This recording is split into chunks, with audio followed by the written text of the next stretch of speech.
કે અંગ્રેજી વિષયમાં એક્ઝેક્ટલી તમારે તૈયારી કેટલા પ્રકારની કરવાની છે, કઈ કઈ કરવાની છે, કોનો ગુણભાર કેટલો છે, બધા પોઈન્ટ્સનું ધ્યાન રાખવું પડે. ઓવરઓલ મારે આટલા ટકા લાવવાના છે એ તમારે એક સરસ મજાના વ્હાઈટ કાગળમાં કલરિંગ પેનથી ડિઝાઇન કરીને બનાવીને મૂકી દો કે આને ફોલો કરશો તો ડેફિનેટલી તમારો જે પણ ગોલ છે એ ગોલને તમે હાસિલ કરી શકશો. કે તમારી અંદર કન્સિસ્ટન્સી હોવી જોઈએ, પછી બ્રેક નહીં લઈ લેવાનો, નહીં તો પછી.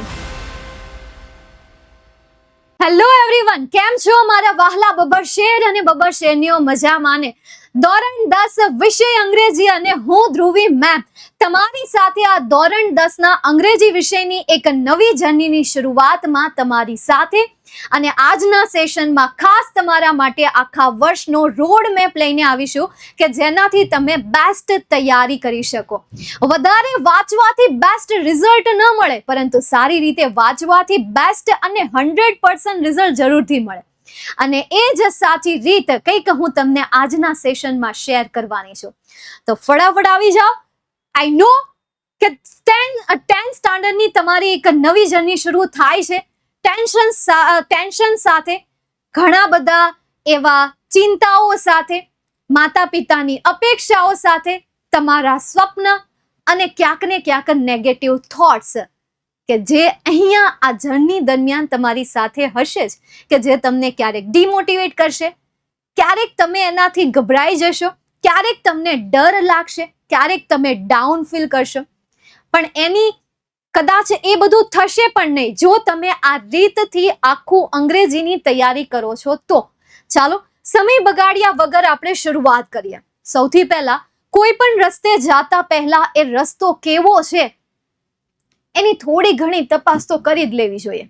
તમારે કોઈ ટાર્ગેટને હાસિલ કરવો છે તો બસ ખાલી લખી દેવાથી હાસિલ ન થાય કે ભાઈ આટલું હાસિલ કરવું છે, પણ એના માટે તમારે અહીંયા નક્કી કરવું પડે કે મારે શું કરવું પડશે. પછી ભલે નહીં ગુજરાતનો આપણો અમીર અંબાણી હોય કે પછી કોઈ બીજા દેશના એલન મસ્ક હોય, એ બધાએ આખા વાર્ષિક જે ટાર્ગેટ મૂક્યા હોય ને એમને હવાબાજીમાં ન મૂક્યા હોય. એ ટાર્ગેટને કઈ રીતે હાસિલ કરશે, કેટલા માણસોની જરૂર પડશે, કઈ સ્ટ્રેટેજી યુઝ કરશે, એ બધો પ્લાનિંગ એની પાસે હોય છે.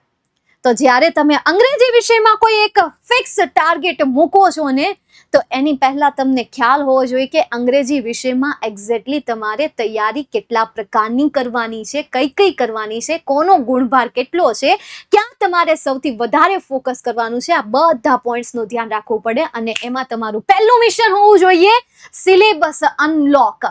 મતલબ કે સિલેબસ તમને ખબર હોવો જોઈએ. શુદ્ધ ગુજરાતીમાં હું તમને અહીંયા કહી દઉં, તમારો અંગ્રેજી વિષય 5 વિભાગમાં ડિવાઈડ થયેલો છે. એક તમારી ટેક્સ્ટ બુક, બીજું તમારી ગ્રામર બુક, ત્રીજું તમારી સપ્લિમેન્ટરી રીડર, ચોથું તમારો અનસીન ડેટા અને પાંચમું તમારું રાઇટિંગ સેક્શન.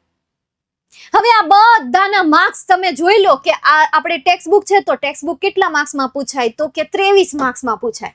ચલો માર્ક્સ વર્ષની શરૂઆતમાં તમને ખબર પડી ગઈ, ટેક્સ્ટ બુક 23 માર્ક્સમાં. ઇંગ્લિશમાં એવું ન હોય કે ભાઈ બાકીના સબ્જેક્ટમાં કેમ પેલું ચેપ્ટર હોય તો એનો આટલો ગુણભાર રહેશે, બીજું ચેપ્ટર હોય તો એનો આટલો ગુણભાર રહેશે, પણ અંગ્રેજીમાં એવું ન હોય. અંગ્રેજીમાં આખી ટેક્સ્ટ બુક આવે અને ગમે એ ચેપ્ટરમાંથી ગમે એટલા માર્ક્સનું તમને પૂછી લે, ફિક્સ ન હોય. પણ 23 માર્ક્સનું ટેક્સ્ટ બુકમાંથી પૂછાય એટલે તમને ખબર પડી ગઈ કે મારે ચોપડીમાંથી 23 માર્ક્સની તૈયારી કરવાની છે. ગ્રામર, તો ગ્રામરનો ટોટલ ગુણભાર 24 માર્ક્સ જેટલો. સપ્લિમેન્ટરી રીડર કેટલા માર્ક્સમાં? 9 માર્ક્સમાં. અનસીન ડેટા કેટલા માર્ક્સમાં? 9 માર્ક્સમાં. રાઇટિંગ સેક્શન કેટલા માર્ક્સમાં? 16 માર્ક્સમાં. ટોટલ કેટલા માર્ક્સ થયા? 80 માર્ક્સ થયા. પણ જ્યારે તમારું રિઝલ્ટ બનીને આવે ત્યારે 100 માર્ક્સનું બનીને આવે, 100 માંથી તમને માર્ક્સ મળતા હોય તો બાકીના 20 માર્ક્સ જે છે ને તમને ક્યાંથી મળશે? તમારી શાળાઓમાંથી મળશે. એટલે હવે તમે નક્કી કરી લેજો કે તમારી શાળામાં તમારું કેવું પ્રેઝન્ટેશન રાખવું, તમારી શાળામાં કેવો વ્યવહાર રાખવો. કારણ કે 20 માર્ક્સ ક્યાંથી આવવાના છે? આ સ્કૂલમાંથી આવવાના છે. બાકીના 80 માર્ક્સ જે છે એ કઈ રીતે કવર કરવા હું તમને અત્યારે કહી દઈશ. તો આ કંઈક તમારો આખો સિલેબસ છે. હવે સિલેબસ ખબર પડી જાય ને અને 10મું ધોરણ જેવું શરૂ થવાનું હોય ને એટલે આજુબાજુમાંથી તમને ઘણા બધા લોકો સલાહ દેવા આવી જશે કે આ બુક લઈ લેજે ને આ કરી લેજે ને તે કરી લેજે ને ફલાણું પૂછવું. હજી શરૂઆત થઈ હશે ને ત્યાં થોડું ઘણું આવશે, પછી વચ્ચે વચ્ચે કોઈક સજેસ્ટ કરશે, આ કરશે તે કરશે. નહીં બેટા, એમાં તો બિલકુલ એટલે બિલકુલ નથી પડવાનું. એટલે હું પહેલો રોડ મેપનો પહેલો જ હું પોઈન્ટ લઈને આવીશું અને એ છે યુઝ લિમિટેડ બુક્સ. એક એક્ઝામ્પલ આપું. મેં પૂછ્યું, એક્ઝામને 1 મહિનાની જ વાર હતી, 2 મહિના નહીં, 1 મહિનાની વાર હતી. મેં પૂછ્યું કે તૈયારી કેવી થઈ છે, એટલે એ વિદ્યાર્થીએ ફ્રેન્ડલી અને મને રિપ્લાય આપ્યો કે ભાઈ કન્ફ્યુઝ થઈ ગયું ક્યાંથી તૈયારી કરવી, કેવી રીતે, કારણ કે એની પાસે બુક્સ એટલી બધી પડી હતી ને, એક વિષયની એને કેટલી બુક, મલ્ટિપલ બુક્સ લઈ લીધી હતી એને. અને હવે જ્યારે તૈયારી કરવા બેસે ને તો ઘડીક આમાંથી વાંચે, ઘડીક આ પાઠ આમાંથી વાંચે, ઘડીક આ પાઠ આમાંથી વાંચે અને કન્ફ્યુઝ થઈ જાય. તો એ વસ્તુ ન થાય એના માટે લિમિટેડ બુક્સ અને કઈ બુક્સ લેવી એ તમે ફિક્સ કરી લેજો કે તમે શેમાંથી બેસ્ટ તૈયારી કરી શકશો. એ બુક તમારે અહીંયા શું કરવાનું છે, લઈ રાખવાની છે. અત્યારે જ તમારે એનો ટાર્ગેટ જે તે છે એ બનાવી નાખવાનો છે. અને આમાં ખાસ હું તમને અહીંયા સજેસ્ટ કરીશ, એક તમારી ટેક્સ્ટ બુક હોવી જોઈએ, બીજી તમે પ્રેક્ટિસ કરી શકો મેક્સિમમ ક્વેશ્ચન્સ તમને આપેલા હોય એવી બુક લેવાની, અને ત્રીજું PYQ એટલે કે પ્રીવિયસ યરના ક્વેશ્ચન્સ વાળી જે તમને મટીરિયલ મળતું હોય અથવા તો કોઈ પણ વિડીયોમાં તમને માહિતી મળી જતી હોય આખા વર્ષ દરમિયાન, બસ તમારી પાસે આ જ વસ્તુ હોવી જોઈએ, ઇંગ્લિશમાં તો ખાસ. એટલે અહીંયા ટેક્સ્ટ બુક તો તમને બધાને ખબર જ છે, તમારી બધા પાસે ટેક્સ્ટ બુક હશે જ તે. અને પ્રેક્ટિસ માટે જો કોઈ હું બુક સજેસ્ટ કરીશ ને તો આ બુક છે. બાકી તમે જોઈ લો તમને જેમાંથી પ્રેક્ટિસ કરવી ગમે, બસ એક પ્રેક્ટિસ બુક લેવાની છે કે જેમાં તમે ટેક્સ્ટ બુક, સપ્લિમેન્ટરી રીડર, ગ્રામરના ક્વેશ્ચન, રાઇટિંગ સેક્શન અને અનસીન ડેટાની પ્રેક્ટિસ કરી શકો એવા મેક્સિમમ ક્વેશ્ચન જો તમને આપેલા હોય તો એક બુક પરચેસ કરી લેવાની. હું તમને આ બુક એટલે સજેસ્ટ કરું છું કારણ કે આ બુકમાં પ્રેક્ટિસ પણ છે અને આ બુકમાં PYQ પણ છે. તો PYQ માટે તમારે અલગ સોર્સમાં જવાની જરૂર નથી, આ એક સોર્સમાં તમને મળી જશે. વધારે હું વાત નથી કરતી હવે આની. બાકી બધા તમે સમજદાર છો, તમારી જાતે તમે ઇન્ક્વાયરી કરીને ચેક કરી લેવાનું. ડન. ચાલો નેક્સ્ટ એના પછી મેક નોટ્સ. મેક નોટ્સ એટલે શું થાય? એક નોટ્સ એવી કે જે ટીચર તમારી પાસે બનાવડાવે છે એને કહેવાય લોંગ નોટ્સ, એટલે કે લાંબી નોટ્સ. કે આ શબ્દાર્થ લખી નાખવાના, આ ક્વેશ્ચન લખી નાખવાના, શોર્ટ નોટ લખી નાખવાની, આ થિયરી લખી નાખવાની. જેટલું ટીચર કહે છે એટલું તમે નોટમાં લખો છો એને શું કહેવાય છે? લોંગ નોટ્સ કહેવાય છે. પણ તમારે આ નથી બનાવવાની, તમારે શું બનાવવાની છે? શોર્ટ નોટ્સ બનાવવાની છે. જેમ કે આ રીતે તમે કલરિંગ પેનનો યુઝ કરીને તમે આ રીતે એક તમારી બુકમાં બનાવો. ફોર એક્ઝામ્પલ હું તમને એક નોટ્સ બનાવું તો બોર્ડ ઉપર મેં એક નોટ્સ બનાવેલી છે, તમે જુઓ. હવે આ જે વસ્તુ છે ને, આ વસ્તુ આમાં તમારે શોર્ટ નોટના પોઈન્ટ્સ આવી ગયા, ટ્રુ ફોલ્સના પોઈન્ટ્સ આવી ગયા, આખું તમને ફિલ ઇન ધ બ્લેન્ક પૂછાય છે તો એ પણ કવર થઈ ગયું. ઇન શોર્ટ કે આટલી નોટ્સમાં તમારું આખું ચેપ્ટર કવર થઈ ગયું. તો જેવો ચેપ્ટર ખતમ થાય ને તો 1 કલાકનો સમય એવો કાઢો કે જેમાં તમે આખા ચેપ્ટરનું એનાલિસિસ કરીને એની નોટ્સ બનાવી શકો. કોઈએ બનાવેલી કોપી પેસ્ટ ન કરવી, પણ પોતાની કોપી પેસ્ટ કરવી, પોતાની ટિપ્સ, પોતાની ટ્રિક્સથી બનાવવી નોટ્સ, કે જેથી કરીને તમને વધારે સારી રીતે યાદ રહી જાય. તમારી પાસે આખા વર્ષનો સમય છે તો આખા વર્ષના સમયમાં એક આ હેબિટ તમારી અંદર પાડી દો. અને આ હેબિટ પાડ્યા પછી ધ્યાન રાખજો કે તમારી અંદર કન્સિસ્ટન્સી હોવી જોઈએ. પછી બ્રેક નહીં લઈ લેવાનો એમાં, નહીં તો પછી ફેલાઈ જાય, મતલબ કહેવાય ને કે ગડબડ ગોટો થઈ જશે. તો એ ગડબડ ગોટો ન થવો જોઈએ. નેક્સ્ટ એના પછી આગળ આપણે જઈએ, રિવિઝન. રિવિઝન કરતા રહો. રિવિઝન, પુનરાવર્તન કરવું. હવે આપણે કહીએ આપણે શાળા અને ક્લાસ, જે ઓનલાઈન ક્લાસ આપણે કરતા હોઈએ તો એ બંનેને અલગ રીતે સમજીએ છીએ. તમને ક્લાસમાં વધારે હોમવર્ક આપે ને તો તરત જ તમે ત્યાં ટીચર્સને કહેતા હોવ છો કે ભાઈ અમને શાળામાંથી આટલું હોમવર્ક આપે છે, એનું કરવું કે પછી તમારું કરવું, અમને ત્યાંથી એક્ઝામ એટલી લે છે, તમારી એક્ઝામ આપી કે એની એક્ઝામ આપી. અચ્છા, એ બંને અલગ અલગ સ્ટાન્ડર્ડ ભણાવે છે. અચ્છા, એ બંનેનો અલગ અલગ સિલેબસ છે. અરે બંનેનો સિલેબસ સેમ જ છે તો કેમ તમને એવું લાગે છે કે ભાઈ બંને અલગ જગ્યા, અલગ જ, મતલબ કે આખું થિયરી જે છે આખી અલગ જાય છે?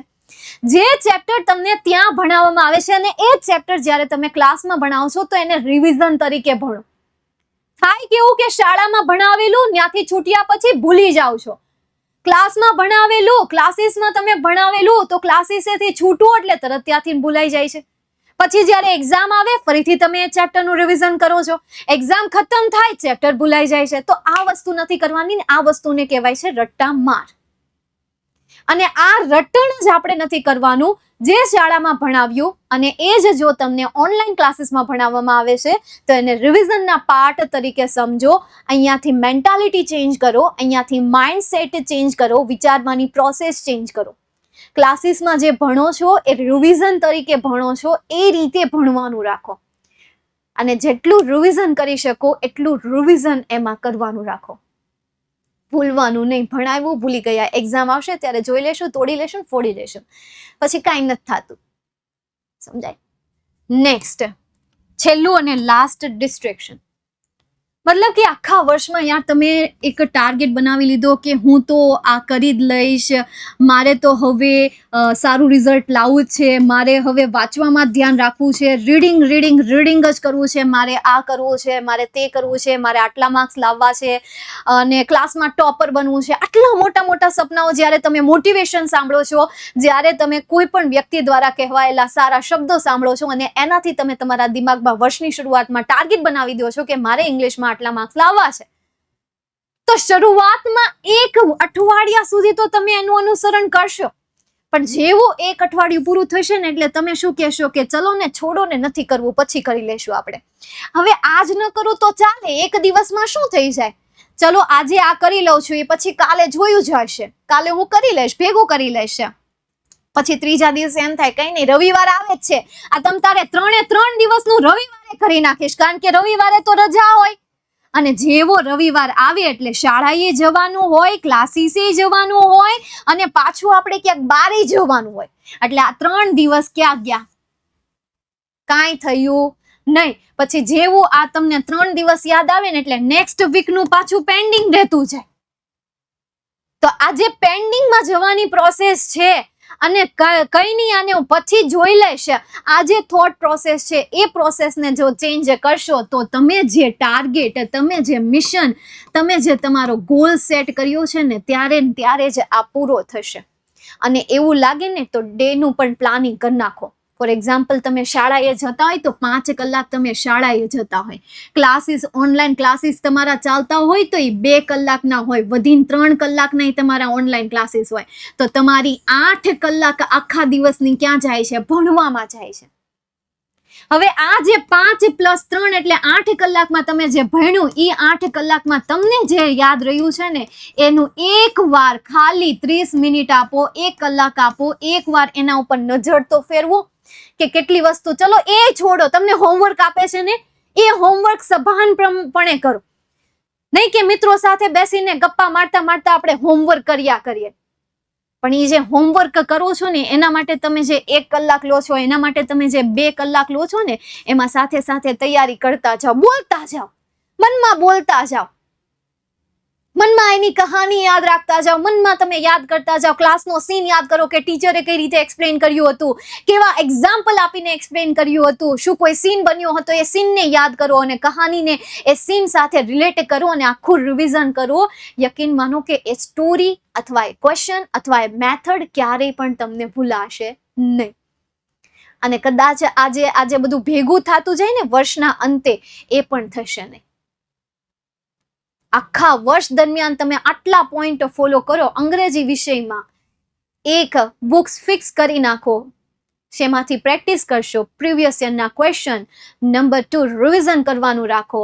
નંબર 3 નોટ્સ બનાવવાનું રાખો, અને કન્સિસ્ટન્સી રાખો. એક દિવસ જો તમે એમાં સ્કીપ કરો છો તો એ તમે બીજા દિવસે કેવી રીતે કવર કરશો એનું પણ પ્લાનિંગ બનાવો. તો આખા વર્ષનો રોડ મેપ મેં જે તમને વચન આપ્યું હતું કે આને ફોલો કરશો તો ડેફિનેટલી તમારો જે પણ ગોલ છે એ ગોલને તમે હાસિલ કરી શકશો. તો અત્યારે મને કમેન્ટ કરો કે તમારો અંગ્રેજી વિષયમાં કેટલા માર્ક્સ લાવવાનો ગોલ છે, જલ્દી. અને આખા વર્ષ દરમિયાન પછી એને તમે જકડી રાખજો, પકડી રાખજો એને, કે જવા નહીં દેતા. અને તમે જે જગ્યા પર સ્ટડી કરવા બેસો છો, હોમવર્ક કરવા બેસો છો, કોઈ એક એવી બુક કે જેને તમે ડેઈલી ખોલો છો, ડેઈલી ઓપન કરો છો, એમાં એક મિશન લખી નાખો કે આ સબ્જેક્ટમાં મારે આટલા માર્ક્સ લાવવાના છે, આ સબ્જેક્ટમાં આટલા માર્ક્સ લાવવાના છે, ઓવરઓલ મારે આટલા ટકા લાવવાના છે. એ તમારે એક સરસ મજાના વ્હાઈટ કાગળમાં કલરિંગ પેનથી ડિઝાઇન કરીને બનાવીને મૂકી દો. પણ મૂકી નથી રાખવાનું, એને કંઈ આપણે ક્યાંય નથી જવા દેવાનું, એને તમારી પાસે રાખવાનું છે અને વર્ષના અંતે પૂરું કરવાનું છે. તો એ ગોલ તમે લખી નાખો. અને જે વિદ્યાર્થીઓ આ ચેનલ ઉપર નવા છો, તમે આમ સર્ચ કરતા કરતા આવી ગયા છો, તો એકદમ સાચી જગ્યાએ આવ્યા છો, આવી જ ગયા છો, તો ચેનલને સબસ્ક્રાઇબ કરી દો. વર્ષના અંતે જેવું તમને રિઝલ્ટ જોઈએ છે એવું રિઝલ્ટ તમને 100% મળશે. ચાલો, તો અહીંયા સુધી આપણે આજના આ રોડ મેપના સેશનને રાખીએ. મળશું ફરી કોઈ એક એવા તમારા ટોપિકને લગતા લાઈવ સેશનમાં. Bye, take care, see you soon. જય હિન્દ, વંદે માતરમ.